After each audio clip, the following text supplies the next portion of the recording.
It's called drifting. What do you mean, drift? When you drift, if you ain't out of control, you ain't in control. Still need a dictionary? You're taking a 3,000-pound object and you're just whipping it around. It really got started in Japan a long time ago. It was a road racer who, when he had a gap between him and the guy behind him, he would basically slide around some of the corners. And everybody cheered him more for sliding the car than for winning the race. This is just something that the kids developed as they were racing down the streets. And then it became an underground thing out on the mountain roads doing toge, where they would drift on mountain roads together. The kids would just race up and down, and as the rear end started coming out, people got happier. And in the U.S., it's really a big show. You know, you're going out there and you're demonstrating car control at huge speeds with precision. You're right on the edge of adhesion from the tires, from your own personal control, and the amount of grip that the car will give you. Let the steering wheel spin, grab it, go the other way, grab it, and it's just all about accelerator control, and it's just very fluid.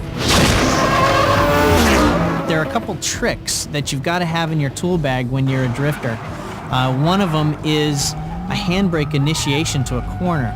And unlike just pulling the handbrake to start the car sliding, there are some tracks that are very high speed, over 100 miles an hour, and very narrow, and you have to slide down that narrow straightaway into a corner. And the technique is really pulling the handbrake in a straight line, setting the angle, and then dumping the clutch to slide through the corner. The more angle you have on the car, the more counter steer, your tires facing in, the more smoke, the better. That's where drifting is unlike, any other traditional motorsport where there is no time involved. The biggest differences between drifting and road racing is we actually put the car into a slide controlled by steering inputs or by throttle inputs. Other forms of motorsport, when they're drifting, they're usually heading to the wall.